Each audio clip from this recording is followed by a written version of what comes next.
Hi, good afternoon, everyone. My name is Mike Kingsella from Up for Growth, and thank you again for joining us for our September webinar on this time around on the new Pro Housing Grant Program recently announced by the folks over at HUD. We're really excited to delve into this exciting new resource for local governments and municipal jurisdictions around the country to break down barriers and ultimately boost the supply of affordable housing. I'd like to turn it over to a great partner of the organization, American Planning Association, and Jason Jordan. Thanks, Mike. It's great to be here. Great to be here on behalf of the American Planning Association. And great to be here to talk about such an important program. Happy to welcome HUD to this webinar series. I was informed just before we got started that more than 350 people registered for today's program, which I think is a great testament to the interest in the program, but also, and maybe even more importantly, the need and demand across the country for this kind of support on the topic of zoning reform that drives housing production. Yeah, no doubt, Jason. America has fallen now 3.8 million homes short of meeting housing needs across the country. And that's from urban states to rural ones and everywhere in between. And so this new program from HUD absolutely meets the moment. I'd also say meeting the moment is the partnership that Up for Growth enjoys with the American Planning Association. I think we've been working together now since 2021. We've worked together on underproduction on our annual webinar series. This is the second of which, and really excited that we're going to be working together this fall at the annual summit for housing changemakers. Yeah, Mike, it's been wonderful, the partnership with Up for Growth. It's great to see both of our organizations really joining forces and strongly connected on this issue of the sorts of changes that localities can make to address the housing crisis. As you pointed out, we've worked together on a range of high impact initiatives, the webinar series, the great underproduction report that we've made great use of in our advocacy work. And really, you know, the area that comes most to mind when I think about the partnership is our work together on advocacy and policy development. Really, the genesis of our partnership was coming up with some of the ideas that have ultimately become programs like Pro Housing.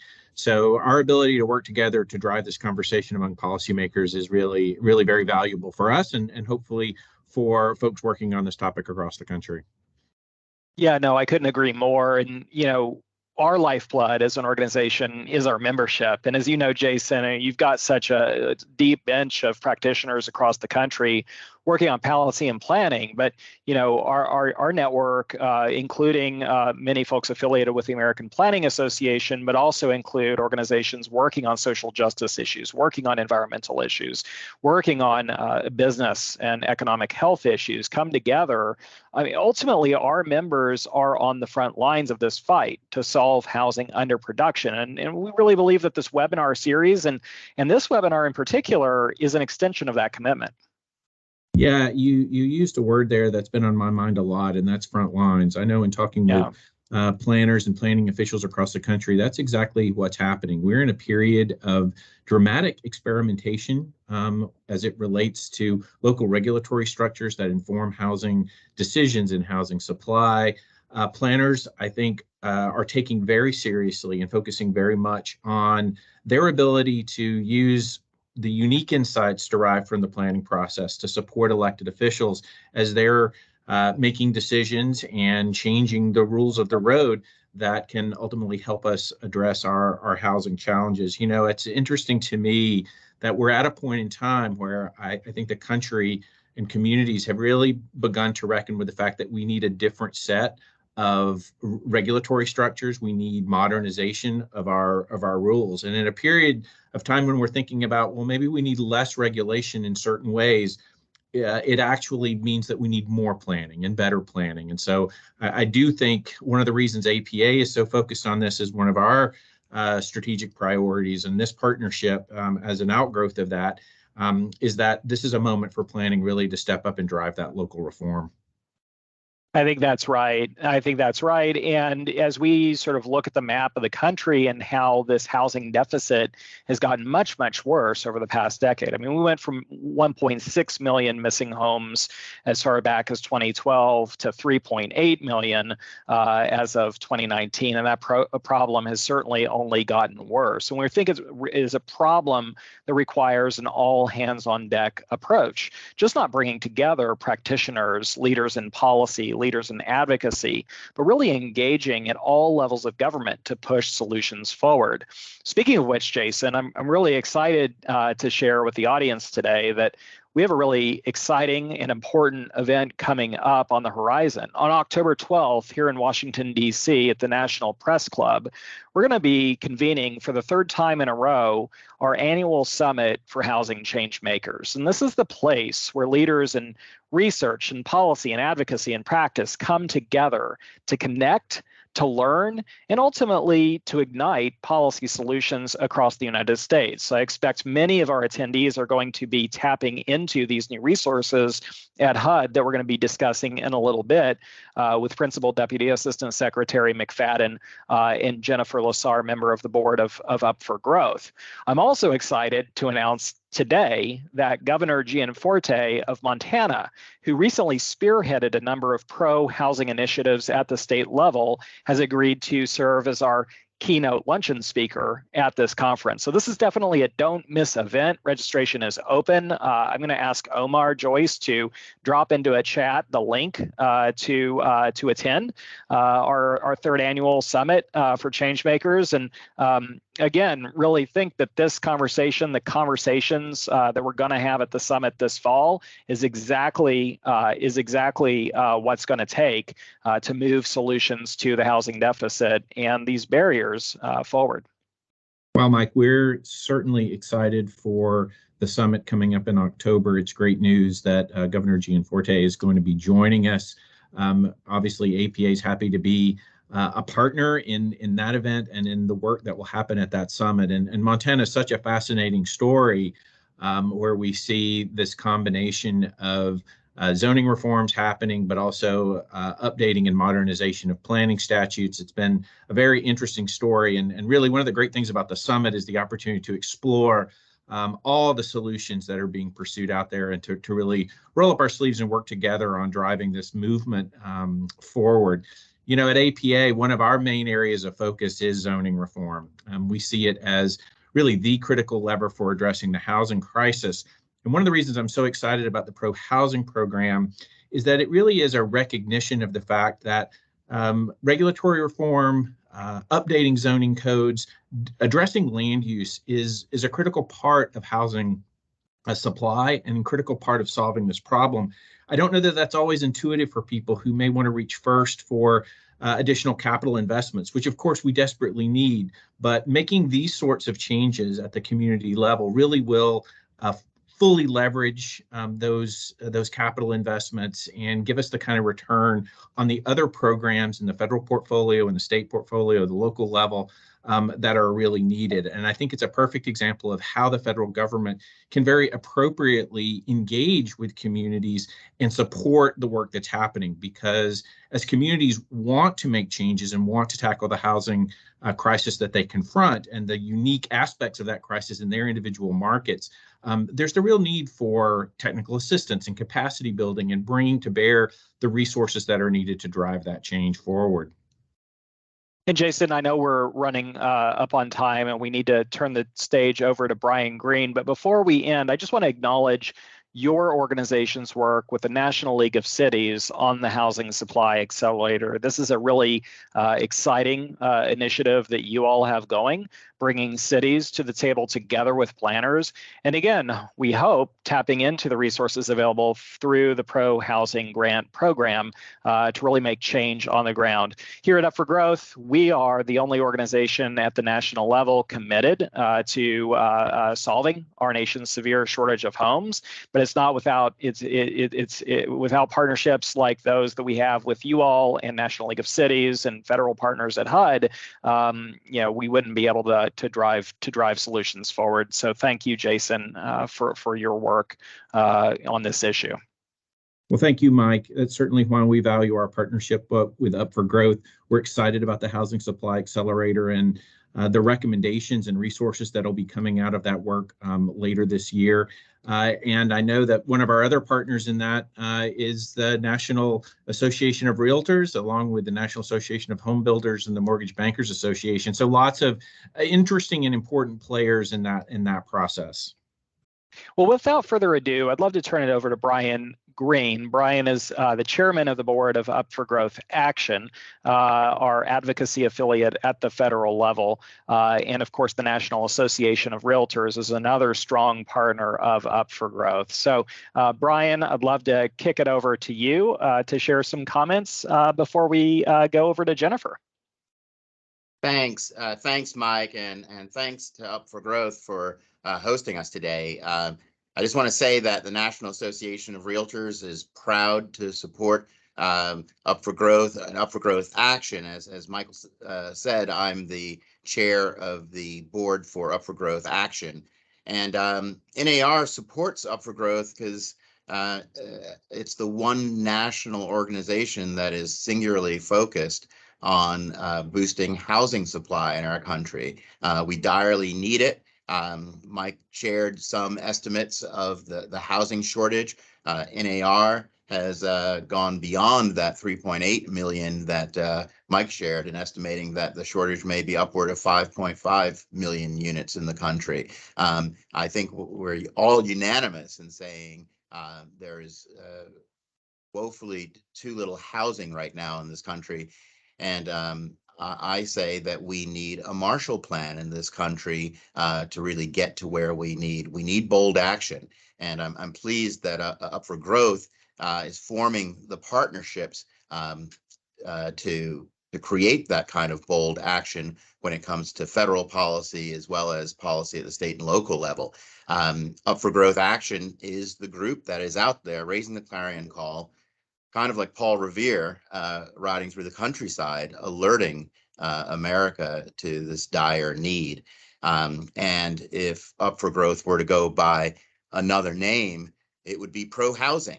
And that's what we're here today to hear about, to hear from HUD and my friend Marion McFadden about the pro-housing grant program that HUD has launched. And thanks to Up for Growth with its partnerships with states and cities, planners, trade associations, housing advocates, and for bringing HUD here today, I think we can all say that we are all pro-housing now. And it's so refreshing to see Marion heading up the Office of Community Planning and Development at my former haunts, the Department of Housing and Urban Development. And to see that she has taken this mantle and that HUD is doing the necessary blocking and tackling to pave the way for more housing opportunity in this community, in our communities in this country. And so I am pleased to see Marion here today. And before we go over to Marion, I want to introduce Jennifer LeSar from our Up for Growth board to say a few more words. Thank you, Brian, and thank you, Jason, both for your supportive and leadership with Up for Growth. Good afternoon, everybody. It's really my honor to be here today to both introduce our speaker and convene our fireside chat. So I'm pleased today to introduce Marion McFadden, currently serving as the U.S. Housing and Urban Development Department's Principal Deputy Assistant Secretary for Community Planning and Development. Welcome, Marion. So Marion is a very busy person. She's got a budget that surpasses $10 billion a year and leads a talented team of 900 professionals. She is managing at HUD the federal funding to support community needs. Her portfolio includes combating homelessness, making housing affordable, boosting local economies, and helping communities prepare for and recover from various types of disasters. Prior to joining the Biden-Harris administration just last year in 2022, she was at Enterprise Community Partners for 6 years, serving as Senior Vice President for Public Policy, as well as the Senior Advisor for Resilience. Prior to that, she was also with HUD, with the Community Planning and Development team, where she was a Deputy Assistant Secretary for grant programs and had oversight of significant community development programs like CDBG and HOME. She's been a key player in innovative public-private collaborations, including the lauded Rebuild by Design initiative and the National Disaster Resilience Competition. Marion holds a Juris Doctorate with high honors from Howard University and a bachelor's from Northwestern University. Marion, we're so honored to have you here today to talk about this new program. It means a lot to me. In California, we've just spent about $500 million on sort of similar initiatives. We're moving to implementation, and I'm really pleased, to be here as you roll out this at the federal level, and hope that we have a opportunity to collaborate as this unfolds. So would really like to just have you start with giving us a quick snapshot of what is the Pro Housing Grant Program and what led to its creation. Well, my mom taught me to always use my manners first. So before I jump in, which I know everyone wants to hear about the competition, let me just say thank you for the invitation. Thanks to Mike Kinsella and Jason Jordan and my old friend Brian Green. And thanks to you, Jennifer, for moderating. I know we're going to have a lively discussion and look forward to hearing a lot from the audience.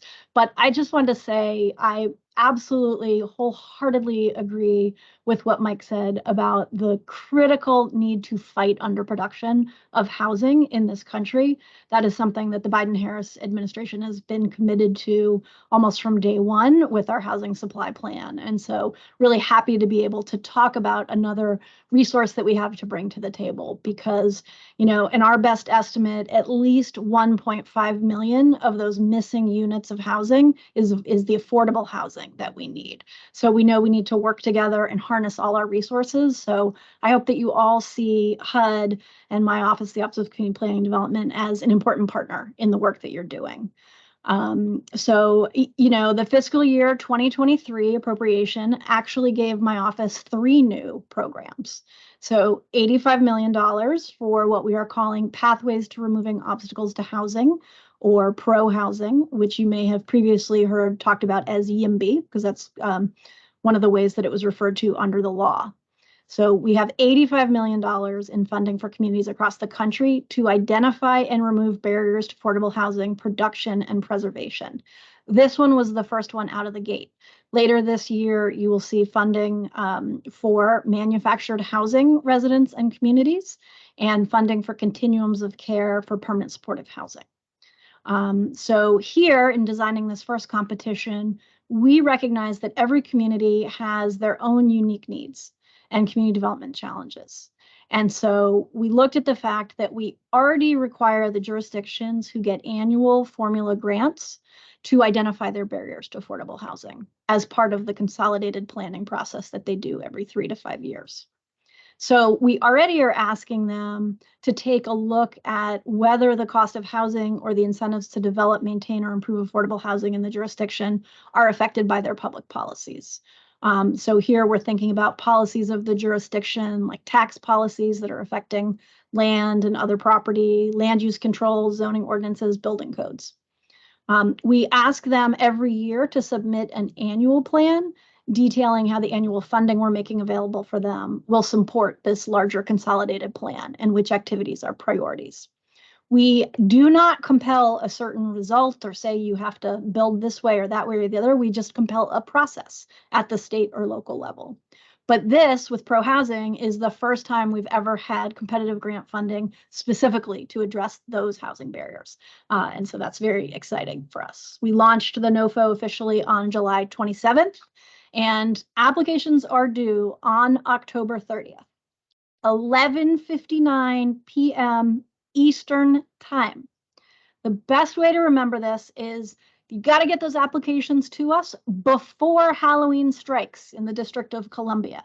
And I say this with such emphasis because we have really tough ethics statutes, and we cannot accept your application if it is 1 minute late. So September 30th, 11:59. Now we can talk about why it's so exciting. Okay.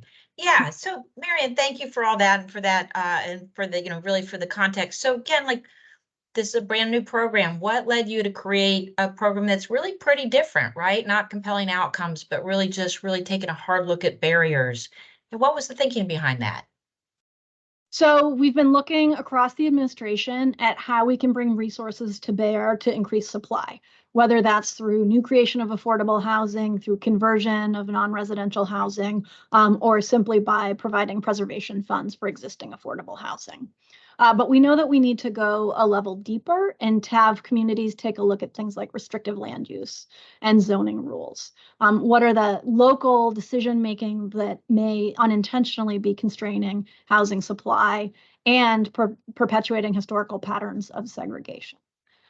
So in coming to the table, we wanted to highlight the efforts of communities who have committed to housing forward policies and practices already. Essentially, Congress gave us the nudge to say, work with communities that have already taken steps to address their challenges. So there were, looking at developing, evaluating, and implementing housing policy plans, updating plans, addressing restrictive zoning or land use, improving housing strategies, and reducing regulatory barriers to housing production. So just tracing it back to really kind of the Biden administration's housing supply action plan, are there particular parts of that plan that the program really align with the objectives? And then sort of as applicants, if we wanted to go do a snapshot read of the plan, like what is it we should know about the plan and where this is really grounded? Well, the first thing I would say is there's no way to just guess what we want and give it to us, because we're not saying, oh, we want 3, folks who are addressing TOD and 3 folks who are doing loan pools for conversion or whatever. We're not starting from that point, because we know that here in Washington, we can't possibly understand all the unique challenges all across the country. In fact, when I first got to know Up for Growth in my last job in the nonprofit sector, I was working a lot on state and local policy and understanding the various ways that communities are attacking those challenges. And I was really impressed with the level of creativity going on in different places and how they were identifying their issues and tackling them. So I really brought that perspective to the design of this competition, to say we're not starting with the end in mind of a specific thing other than addressing the challenges. So what we did in designing the NOFO is give an opportunity for every applicant, whether they're urban or rural or something else, to identify their own barriers with their own local context and propose their own approach to address the barriers in a way that meets their community needs. And then, tell us the story of what that is and how they've been influenced by what steps they've already taken and what they've seen others do. So Congress had us focus on places that have an acute demand for housing affordable to households with income below 100% of the area median income. So we then came up with a list of priority geographies that are automatically going to get a little boost in the points under one of the rating factors to honor that congressional directive to prioritize certain places. And we published that list so people can take a look at it and understand, and you'll see a broad swath geographically. It's not like it concentrates in one place or just favors big places or rural places. But that was kind of the hope in meeting the congressional need, but not starting with the end in mind. And we get a lot of questions about, okay, what are these priority geographies established in the NOFO? So there we were looking at a geography that has an affordable housing need that's greater than a threshold calculation for one of 3 measures. So the first is affordable housing not keeping pace. The second is insufficient affordable housing. And the third is widespread housing cost burden or substandard housing. We have the spreadsheet with a list of geographies that'll get these bonus points. Well, they're not bonus points, but higher points on HUD.gov, and I know that'll be shared with folks who've watched the webinar and shared in the notes once it's posted online. So we're very interested in sharing very broadly and helping people understand how we're framing this competition. People who are not listed, geographies that are not listed as a priority, come on in and tell the compelling story about your local affordable housing needs.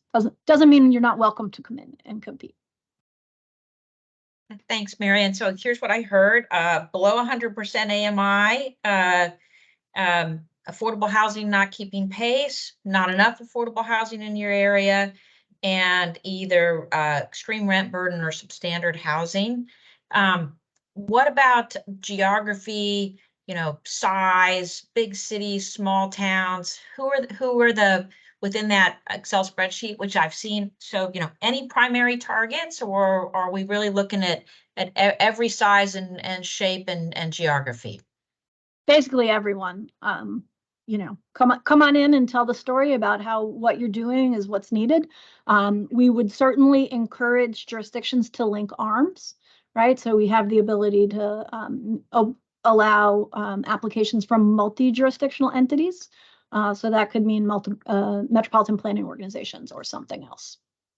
Okay, great. So multi-jurisdictional entities.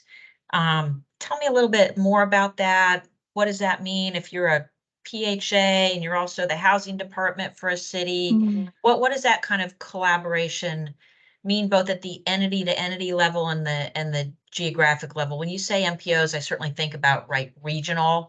Does that mean multi-county? What does that mean, Marion? Great question. So the multi-jurisdictional entity, as we're thinking about it, refers to any association of local governments or public agencies that are bound by a collective agreement. So that could be a memorandum of understanding, joint powers authority, interstate compact, something like that. And these multi-jurisdictional entities have to demonstrate partnership among all parties. So, for example, you could have a consortia under the HOME program that could be considered a multi-jurisdictional entity and eligible to apply. However, I should caution that a PHA, Public Housing Authority, is not an eligible applicant on its own. However, the PHA, if it's a subdivision of a municipal or county government, like your example serving as both the PHA and the city's housing department, would be eligible to apply. And alternatively, that PHA could join a larger partnership of governments and public agencies to make a multi-jurisdictional entity. Got it. And so when I think about multi-jurisdictional entities and I really listen to what you're describing, I sort of also really hear under there, right, a lot of thought that the housing crisis is regional. It transcends different kinds of boundaries. Wondering if you could talk about the types of barriers the program is aiming to address and sort of how flexible it is in adapting, to diverse housing needs of different communities, and a little bit on that, which I really applaud, that regional, right, that sense that housing isn't tied to a local governmental boundary, but sort of the regional aspect of this. Yeah, so, we're going to allow the communities to develop their needs and priorities through a planning process. And that includes identifying their barriers to affordable housing development.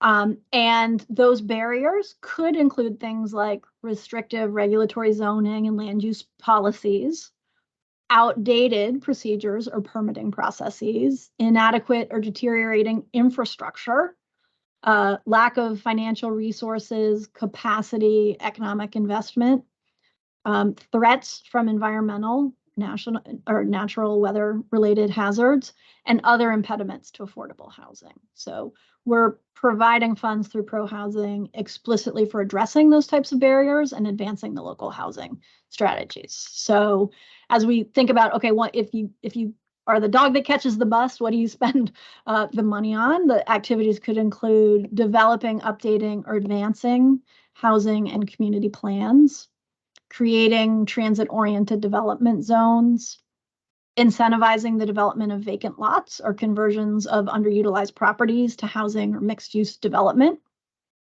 streamlining and expanding by right permitting processes, reducing barriers to development like property height limitations, parking requirements, density requirements, minimum lot sizes, things like that.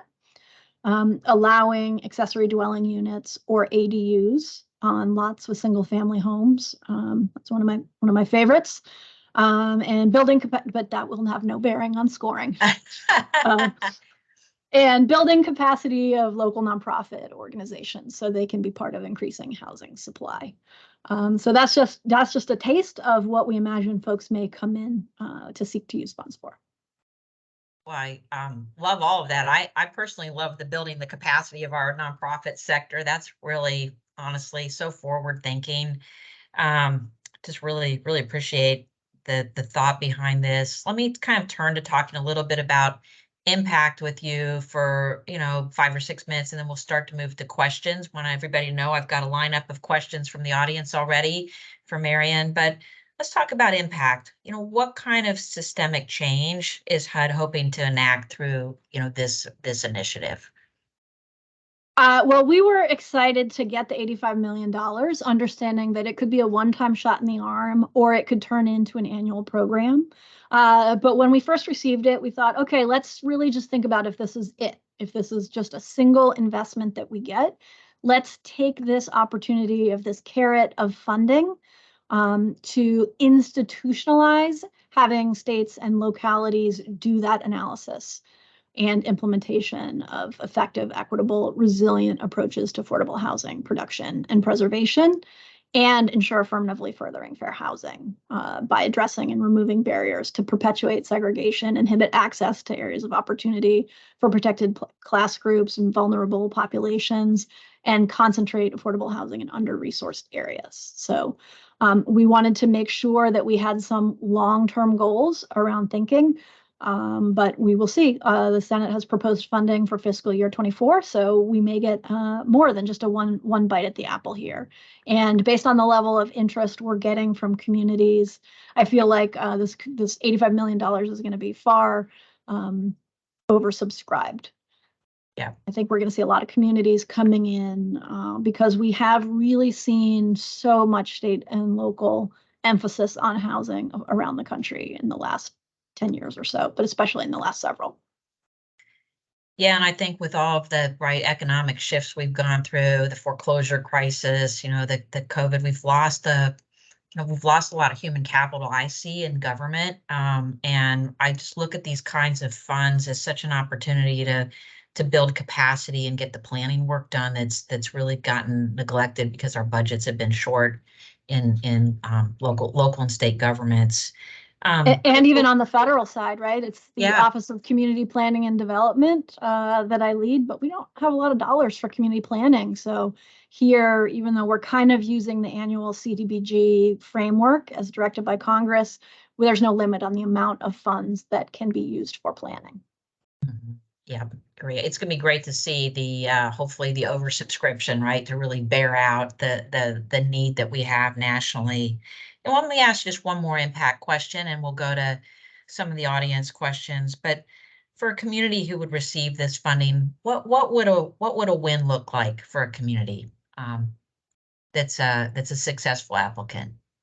The first win definitely will be in identifying their barriers, because once something's really clear to you, you can't forget it. You can't unsee it. So really having a public discussion around what the problems are, and through the planning process, putting out there what a solution could look like.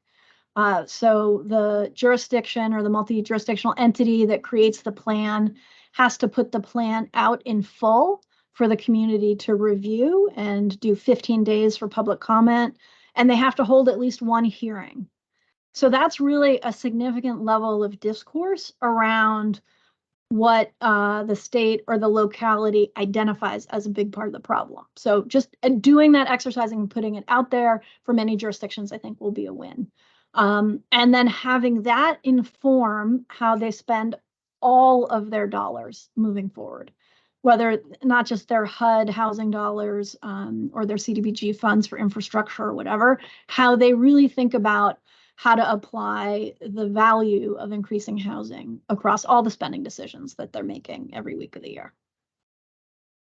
What a great opportunity to do that deep thinking. I call some of that, root cause thinking, right? Really going deep to understand the barriers. So as policy advocates and makers, we come up with the solutions that actually truly fix the barriers, not just solutions in general.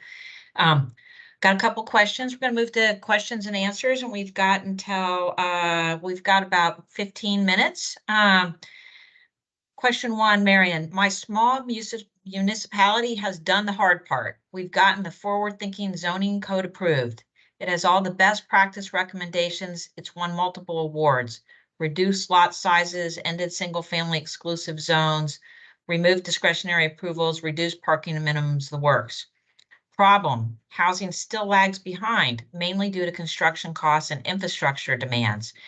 Question, how to apply for assistance on that end when the hardest part, zoning, has already been done? So main problem is construction costs and infrastructure demands for a small municipality that's already laid the groundwork. Congratulations on all your successes so far. That is fantastic. Come on in. What kinds of steps are needed now? People could come in and say, we want to just spend it on a couple of buildings that we want to do for affordable housing, or some, we've identified that where we need the affordable housing is in this area.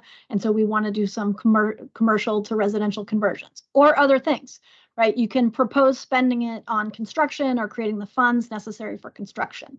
You could look at it through the lens of a need to increase the number of builders in your area, right? You can really take a step back from this idea about it has to be zoning or something regulatory to, okay, what do we actually need to move the needle forward now on the number of housing units that we have? Thank you.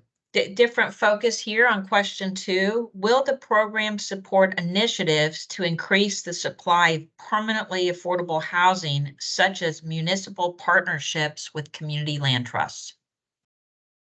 Why, sure. Come on in and explain to us that that's going to solve your problem.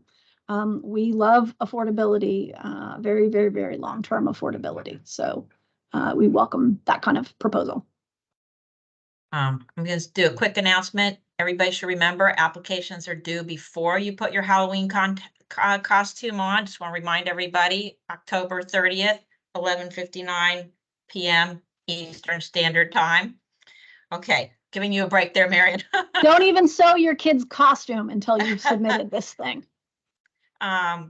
Question 3. As a nonprofit design and planning firm working with local governments to identify and address barriers to housing supply, mostly focused on middle infill housing and ADUs, how can or would you recommend we approach local governments who might want to leverage the funding in partnership with an outside consultant? I'm not sure exactly how to answer that question, but I would say start by asking the question, are you thinking about going in? I generally find that when doing advocacy, I do best when I try to wrap my priorities in someone else's priorities. So going back to other plans that might exist and things you've heard from electeds to say, oh, we know how we can work together to achieve that goal. So that I don't think there's anything inherent about being a consultant in that question, as opposed to just generally, how can folks link arms to ensure they have a strong enough application to come in? I would say that we really do have this tough competition law. The HUD Reform Act requires us to publish all of our standards, to share all information with people. We put all our Q's and A's on the web. We've done webinars. We put a lot of information out there.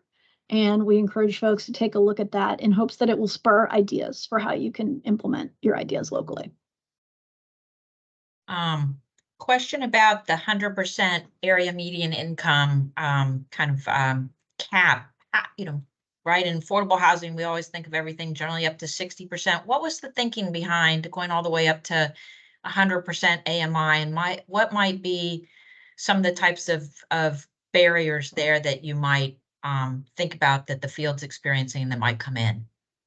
So it's an interesting question. Kind of put your thumb on something. So yeah. Congress, in its wisdom, told us to prioritize communities with a shortage up to 100% of AMI, but nobody actually collects data on that. We collect data up to 80% of AMI, so we had to do some extrapolating and moving things around.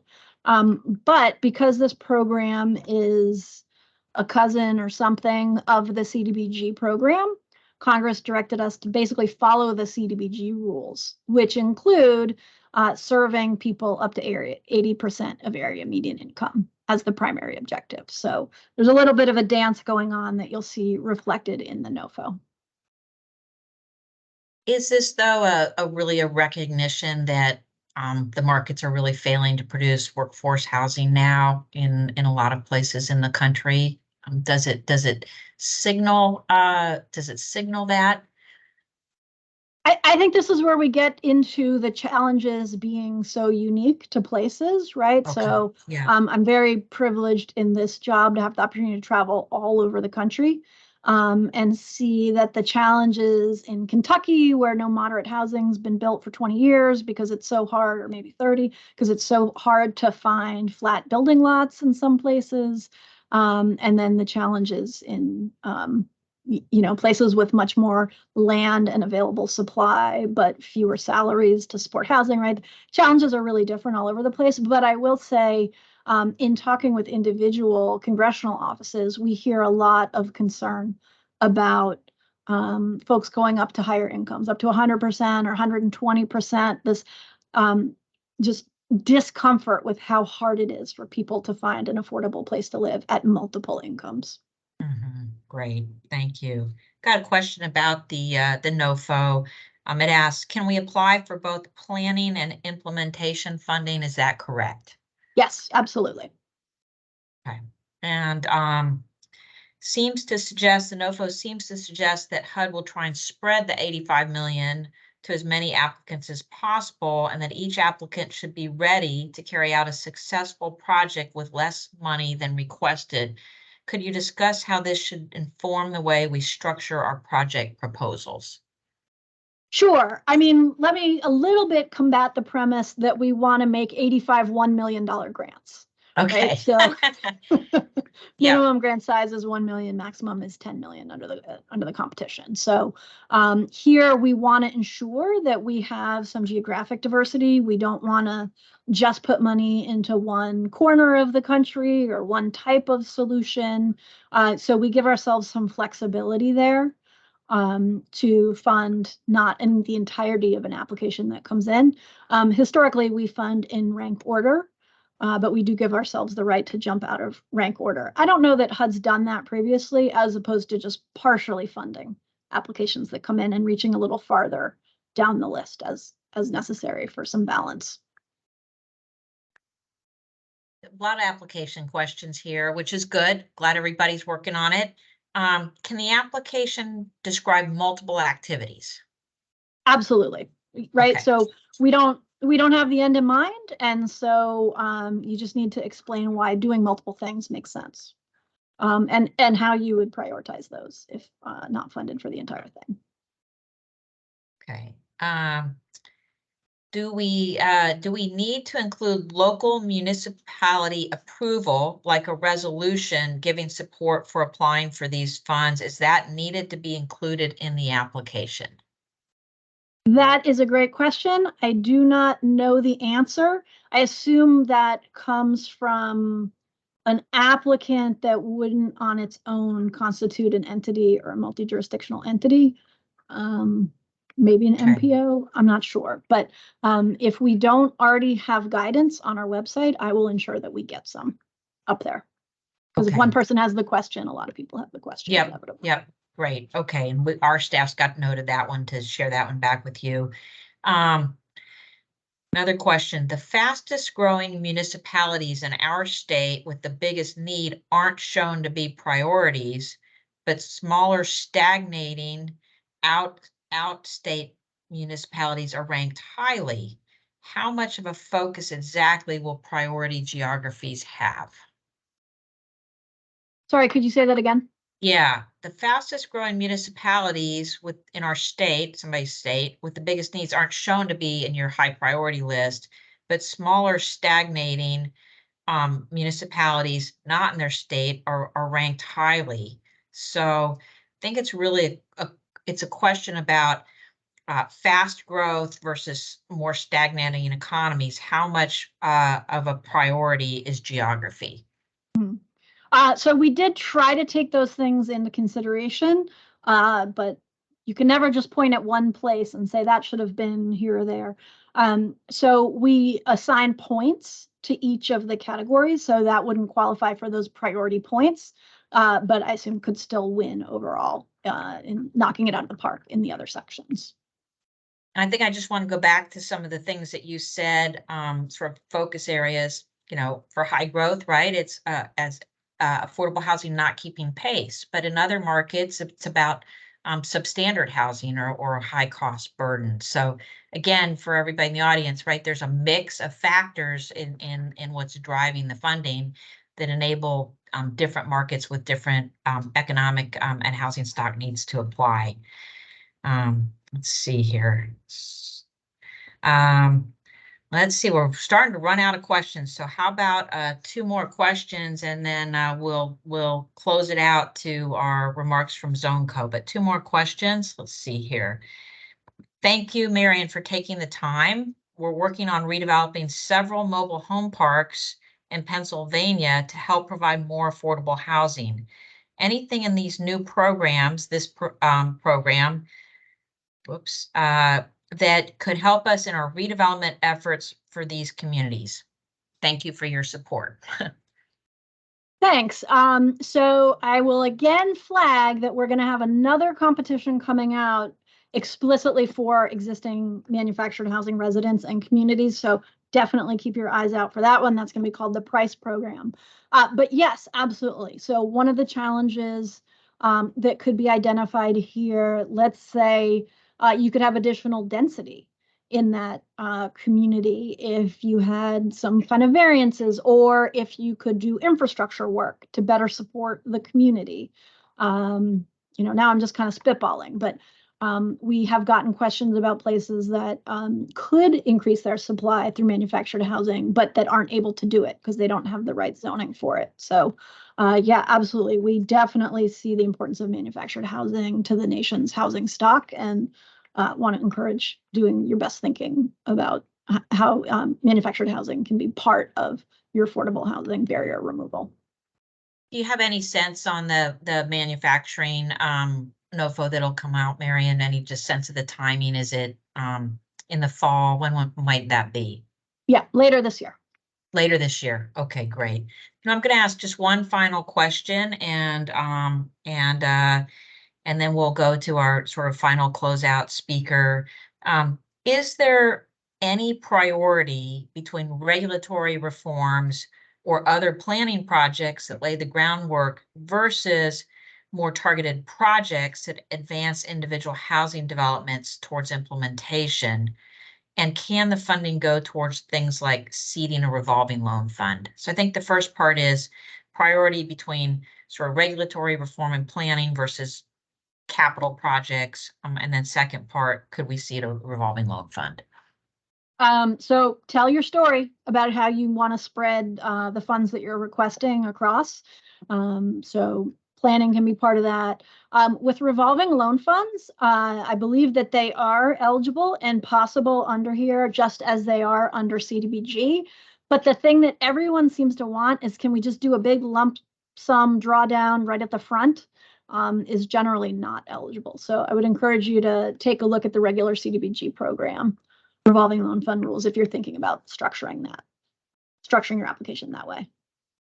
So I just want to take a minute, Marion, thank you so much for, coming on short notice to talk about a brand new program, for creating this program for our communities across the country, for you and your colleagues at HUD for your thoughtfulness, and what it means to have planning money and to create sort of a wide swath of opportunity for our communities to tell their story.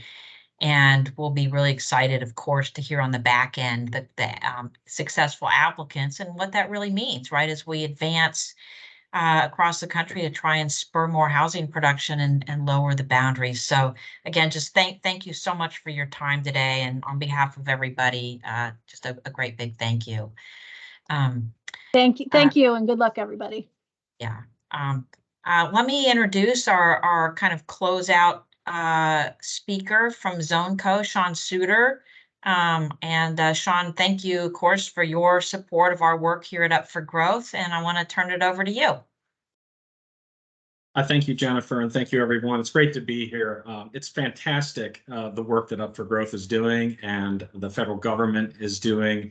The last time we had a big planning grant was the Community Challenge grants back in the Obama administration around 2010. I worked on the City of Cincinnati's grant project at the time, and we're still seeing benefits from it. So for all of us who are out on the ground and out in the communities working, the money and the capacity building and the policy building of the federal government is extremely valuable and very helpful to us.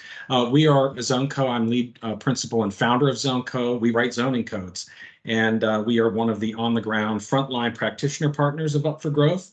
And we're working with communities across the country to create custom-tailored, clear, consistent, user-friendly, equitable, resilient, and defensible zoning codes. We're really proud of our work on creating the Equitable Zoning Scorecard, which is helping to enlighten and illuminate the inequities of zoning in communities across the country and to remove those barriers to achieving more equitable zoning that reflects the vision of the community. So we see a lot of artificial supply constraints in zoning codes, and we're trying to knock those down with communities across the country so that we can focus more on the demand that is there, the housing demand, and code for that rather than artificial supply constraints. So a lot of work going on around the country. We're just very pleased to be part of it and to support Up for Growth, and we thank you. Thank you. Thank you, Sean, and thank you, Jennifer, both for your remarks. And Jennifer, a special thanks to you for facilitating a terrific conversation with the Principal Deputy Assistant Secretary McFadden. I'd just like to thank all of our sponsors for supporting the series and this really important conversation, the American Planning Association, the National Association of Realtors, and ZoneCo.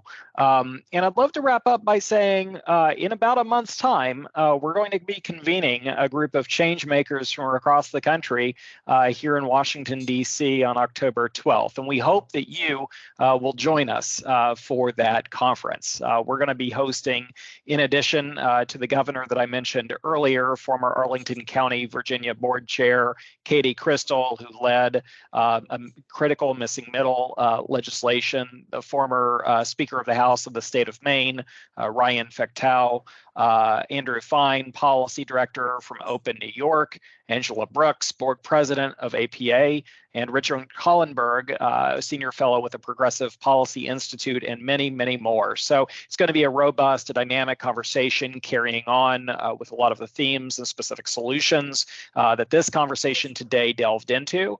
And so once again, I would like to thank everyone for joining and participating in today's conversation.